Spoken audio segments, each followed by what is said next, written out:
जय हिंद। आज हम 6 अप्रैल के करंट अफेयर डिस्कस करेंगे और आज की क्लास में कुछ इंपॉर्टेंट करंट अफेयर्स भी हैं जिनको हम डिस्कस करने जा रहे हैं।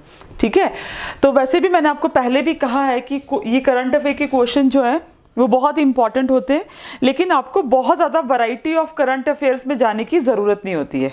ठीक है, क्योंकि आपको एक चीज़ देखनी होती है कि आपके लिए कौन से क्वेश्चन इंपॉर्टेंट है और आप उन्हीं के ऊपर फोकस करें, उन्हीं को बार बार रिवाइज करें तो आपके लिए ज़्यादा हेल्पफुल रहेगा। ओके, तो let's start with the question number 1 कि which state has topped the Indian justice report 2022। ठीक है, तो कौन से स्टेट ने इसमें टॉप किया है? That is topped by the Karnataka. किस स्टेट ने किया है इसमें? कर्नाटका ने टॉप किया है। ठीक है, तो आपने जो है ये याद रखना है इसका आंसर, इस क्वेश्चन का आंसर क्या रहेगा? कर्नाटका। ठीक है, अगले क्वेश्चन पे चलते हैं। What is the next question? Next question देखते हैं। G20 से रिलेटेड क्वेश्चन आपके लिए अभी जो है वो बहुत ज्यादा इंपॉर्टेंट है। ठीक है, तो यहां पे देखेंगे under the G20 dialogue forum B20 conference is being organized in which state on 5th April 2023? ये कौन सी स्टेट में ऑर्गेनाइज हुई है? तो this is organise in Nagaland. G20 में जितनी भी कॉन्फ्रेंसेस हुई हैं वो कौन कौन सी स्टेट में हुई है, वो सारा आपको एक डाटा जो है ना G20 के अंडर, बिकॉज इंडिया के पास इसकी प्रेसिडेंसी है, तो इसमें जितनी भी कॉन्फ्रेंस है वो सब आपको क्या करना पड़ेगा? एक छोटा सा डाटा इंपॉर्टेंट कॉन्फ्रेंसेस का बना के जरूर रख लें आने वाले एग्जामिनेशन में, because these can be very helpful for you. ठीक है, तो let's see the next question. अगला क्वेश्चन जो है वो कौन सा है? अगला क्वेश्चन है कि the product of Varanasi has recently, मतलब वाराणसी का वो कौन सा प्रोडक्ट है जिसको रिसेंटली जियोग्राफिकल टैग, ठीक है, जियोग्राफिकल इंडिकेशन टैग जो है वो मिला है। तो ऑप्शन है आपका बनारसी पान and Banarasi Langda mango, both A and B and none of these. Obvious है, जब इस तरह के क्वेश्चंस आते हैं ना आपको जहां पे दोनों ही ऑप्शंस होती है, नन ऑफ दीज होती है, उनको आपको बहुत माइंडफुली जो है देखना चाहिए कि what is the right answer. ठीक है, तो इसमें आपका जो आंसर रहेगा वो क्या है? ऑप्शन सी, मतलब आपका बनारसी पान भी है एंड बनारसी लंगड़ा मैंगो भी है, तो दोनों ही ऑप्शन इसमें आपके क्या है? करेक्ट है। ठीक है, अगला क्वेश्चन देखते हैं। What is the next question? Who has informed the Lok Sabha that, मतलब ये क्वेश्चन आपके लिए ज्यादा इंपॉर्टेंट ये नहीं है कि लोकसभा में किसने इन्फॉर्म किया, बट जरा क्वेश्चन को देखो यहाँ पे कि who has informed the Lok Sabha that the central government approved the induction of women in the regiment of artillery। तो आर्टिलरी में वुमेन, उनकी भी एक रेजिमेंट बनेगी, ये लोकसभा में किसने बताया? ठीक है, क्योंकि अभी आपको पता ही है एनडीए का विमेन का, ठीक है, एनडीए में विमेन का अभी कौन सा बैच, सेकंड बैच जो है वो ट्रेनिंग ले रहा है इस टाइम। सेकंड बैच जो है वो एनडीए वुमेन का ट्रेनिंग ले रहा है, मींस वुमेन भी, गर्ल्स भी, फीमेल्स भी एनडीए के थ्रू जा रही हैं अब। ठीक है, तो ये आर्टिलरी का जो एक वुमेन रेजिमेंट बनेगी दैट इज अजय भट्ट। आप यहाँ पे देखो, बहुत प्राउड मूवमेंट है कि वुमेन हमारी कंट्री की इन सब में शामिल है। बेसिकली ये चीज जो है वो ऑलरेडी अनाउंस हो गई थी, कब? मतलब ये एक्चुअली में 20 मार्च को इसको आपके जो डिसीजन है डिफेंस का वो लिया गया था कि वुमेन की भी जो रेजिमेंट है आर्टिलरी में वो बनेगी, लेकिन 31 मार्च को ये क्वेश्चन हमने कवर नहीं किया था और ये बहुत इंपॉर्टेंट क्वेश्चन है। लोकसभा में ये जो आपके minister of the state for the defence, उनका नाम है अजय भट्ट, उन्होंने ये इन्फॉर्म कर दिया कि now women will be the part of, एक रेजिमेंट बनेगी आर्टिलरी में। तो क्वेश्चन आपके लिए जो है वो बहुत ज्यादा इंपॉर्टेंट ये हो जाता है। ठीक है, नेक्स्ट क्वेश्चन देखते हैं। What is the next question?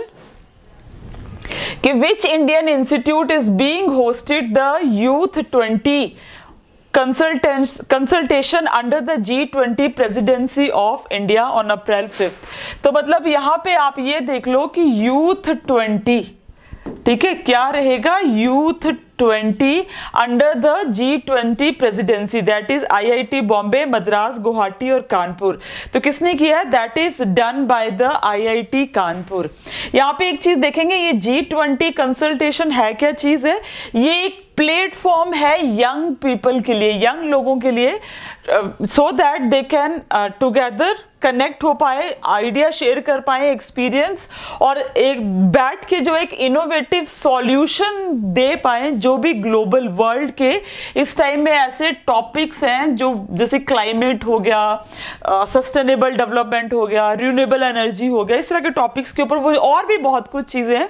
ये Y20 यूथ 20 जो है basically the ministry of youth and affairs and the sports के अंडर एक पैन इंडिया एक्टिविटी है। पैन का बोलने का मतलब यहाँ पे क्या है, होल इंडिया एक्टिविटी, मतलब इसको पूरी इंडिया में कंडक्ट करवाया जाएगा, जिसका कि फाइनल सबमिट कहाँ पे होगा, वाराणसी उत्तर प्रदेश में। ओके, तो ये क्वेश्चन भी आपके लिए बहुत ज्यादा इंपॉर्टेंट बन जाता है। नेक्स्ट क्वेश्चन देखते हैं, what is the next question, कि who has launch the new consumer facing application named pin code live on ONCD network. ठीक है ना, अब ये ONCD network is related with the online businesses and उनके साथ है, लेकिन ये पिन कोड किसने रिलीज किया, that is by the PhonePe. किसने किया है, फोन पे ने। यहाँ पे एक बार देखेंगे कि फोन पे ने इसको, जिसको आप ONDC बोलते हैं, that is open network for the digital commerce, मतलब अगर आपने ऑनलाइन बिजनेस, ऑनलाइन मार्केटिंग, उस चीज के लिए ये सब है। ठीक है ना, और फोन पे जो है marks the first time that there is a dedicate, मतलब एक ऐप होगी स्पेशली जो ONDC उसको हैंडल करेगा, और ONDC जो है department of the promotion of industry and internal trade का एक इनिशिएटिव है। तो ये भी आपने याद रखना है, आपके दोनों क्वेश्चंस भी एग्जामिनेशन में कवर हो सकते हैं। ठीक है, नेक्स्ट क्वेश्चन देखते हैं कि which country to sign the ₹24 crore deal of the missile of the torpedoes for the Indian navy. तो किसके साथ की है, मतलब इंडिया ने एक डील साइन की है, दैट इज विद यूएसए के साथ, जिसमें कि वो टॉर्पेडोज तो आपको पता ही है सबमरीन्स को डिस्ट्रॉय करने के लिए यूज होते हैं। इसके अलावा हम और भी चीजें इनसे बाय करेंगे। डील अभी इस टाइम में प्रोग्रेस में है, जिसमें अमेरिकन वेपन्स, वो टॉर्पेडो तो है, including hello fire missile and the mark 54, मतलब एक हेल फायर मिसाइल होगी, एक मार्क 54 होगा, दैट एंटी सबमरीन टॉर्पेडो, एक एंटी सबमरीन है, समुद्र के अंदर जो सबमरीन्स होती है उनको फोड़ने के लिए जो है वो यूज होता है। ठीक है, नेक्स्ट क्वेश्चन देखते हैं कि which government has launch the India's first cool roof policy 2023। अब कूल रूफ आप समझते हैं कि 2050 तक इंडिया जो है वो हीट वेव्स का सबसे बड़ा एक, आप बोल सकते हो कि अफेक्टेड कंट्री जो है वो हो सकती है। ठीक है, तो किस गवर्नमेंट ने कूल रूफ पॉलिसीज, जो आपकी रूफ्स हैं वो कैसे ऊंची, कूल, बिल्कुल शांत होनी चाहिए, किसने लॉन्च करी है, स्पेशली 2023 से लेके 2028 तक इसको किया जाएगा, that is by the Telangana. किसने किया है, बाय द तेलंगाना गवर्नमेंट। ठीक है, यहाँ पे इसको एक बार देखेंगे क्या चीज है, कि तेलंगाना आपको पता है एक प्लेट्यू रीजन में लाई करता है, ड्राई भी है यहाँ पे, तो एक समझ सकते हो कि municipal administration and the urban development department, उनका जो अर्बन डेवलपमेंट डिपार्टमेंट है और जो उनका म्युनिसिपल है, उन्होंने पहली बार मिलके कूल रूफ पॉलिसी 2023 से 28 तक लॉन्च करी है। समझ में आ गया, इसमें क्या होगा, the policy aims to drive the state wide adoption of the cool roofs, जिसमें बहुत सारी चीजें ऐसे मैंडेटरी होंगी, मतलब roofing materials such as solar reflective paints, tiles and sheet, जिनसे कि सोलर की अगर किरणें आए तो रिफ्लेक्ट हो जाए, घर जो है वो गर्म ना हो, तो घर को कूल रखने के लिए this is a very important question कि तेलंगाना इसको मैंडेटरी करने वाली पहली स्टेट जो है वो बन गई है। ठीक है, नेक्स्ट क्वेश्चन देखते हैं, वो भी हमारे लिए बहुत इंपॉर्टेंट है कि मैन का जो इंटरनेशनल मैचेस होते हैं, मेंस इंटरनेशनल मैचेस, उसमें ये वुमेन है, शी इज द फर्स्ट, उसका नाम है किम कॉटन, ये पहली वुमेन बनी है to serve as an open field umpire. Open field umpire करने वाली ये पहली वुमेन है, और ये इन्होंने सबसे पहले किया श्रीलंका और न्यूजीलैंड के बीच में जो मैच हो रहा है उसमें। आप इनका नाम याद रखेंगे, किम कॉटन जो है इनका नाम है। ठीक है, नेक्स्ट क्वेश्चन देखते हैं, what is the next question, FIFA announce that it had withdrawn Peru's hosting rights to the FIFA under 17 world cup 2023। The FIFA under 17 world cup से उन्होंने पेरू का नाम जो है वो वापस ले लिया है।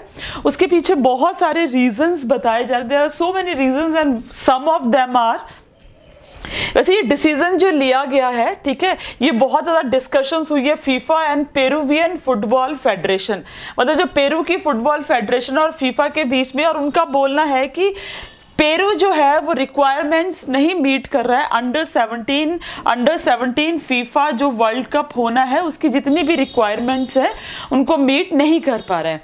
नेक्स्ट क्वेश्चन भी बहुत ज़्यादा इंपॉर्टेंट, अगर आप देखें यहाँ पे पॉइंट ही बहुत इंपॉर्टेंट है कि India will become the world second largest, ठीक है, इंडिया जो है वर्ल्ड का सेकेंड लार्जेस्ट कंट्री बन जाएगा सोलर मैन्युफैक्चरिंग बाय द 2026।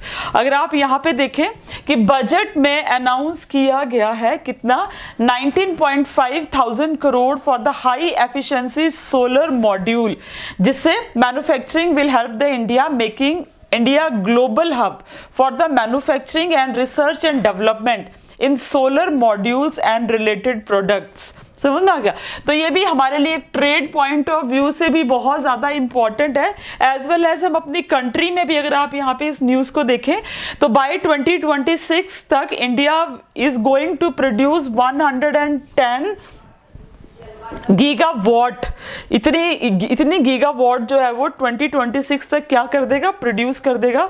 तो आप समझ सकते हो कि इंडिया कैसे सेकंड लार्जेस्ट जो है वो यहाँ पे बन जाएगा। International Day for the Sport for the Development and Peace, कि स्पोर्ट के थ्रू डेवलपमेंट एंड पीस जो है वो मेंटेन की जाए। इसका इंटरनेशनल डे कब सेलिब्रेट होता है? 6 अप्रैल को। कब होता है? 6 अप्रैल को। और इसकी थीम भी आप याद रखेंगे, scoring for the people and the planet, कि whatever we are going to do that is for the people and for the planet, लोगों के लिए हो और यहाँ पे रहने वाले जो हमारा प्लैनेट है उनके लिए हो, ठीक है। नेक्स्ट क्वेश्चन देखते हैं कि what is the next question. And Indian American physician and professor, ठीक है, जिनका नाम है Nitya Abraham, she has honoured with the young urologist of the year award, जिसको कि अमेरिकन यूरोलॉजिकल एसोसिएशन ने दिया है, and she becomes the youngest. आपको इनका डॉक्टर नित्या अब्राहम इनका नाम याद रखना है, that is very important, and she is of the Indian origin. इस तरह के अवार्ड्स की क्वेश्चन आपको एग्जामिनेशन में पूछे जाते हैं, ठीक है। नेक्स्ट क्वेश्चन देखेंगे, what is the next question, कि India has announced to set up the first integrated check post along the India-Bhutan border। तो integrated check post मतलब integrated है, दोनों ही कंट्री की इंटीग्रेशन से बनेगी check post between India and Bhutan, और वो कहाँ पे बनेगी? Option B, that is Jaigaon. कहाँ बनेगी? जयगांव में बनेगी, ठीक है। थ्रू न्यूज़पेपर थोड़ा सा इसको देखते हैं कि India and Bhutan plan to set up the first integrated check post along the border. और अगर आप इसको देखें तो कहीं ना कहीं आपको पता है कि जो भूटान के किंग हैं वांगचुक, वो अभी इंडिया में आए हैं, तो उसी के ही मतलब उनके आने की वजह से जितने भी कोलैबोरेशन या कोलैबोरेटेड प्रोग्राम्स हैं ये साइन हो रहे हैं, दैट विल बी इम्पॉर्टेंट। वो इम्पॉर्टेंट है भूटान और इंडिया के रिलेशनशिप्स के लिए, ठीक है।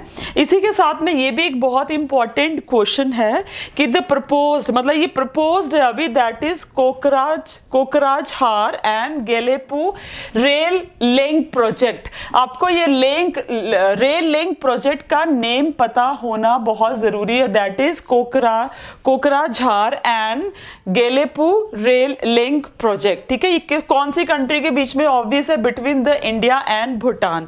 अभी तो आपको पता है कि भूटान का किंग इंडिया में आया, तो इस तरह के कई कोलैबोरेशन के काम होंगे, बट बाय द टाइम आप भूल जाओगे।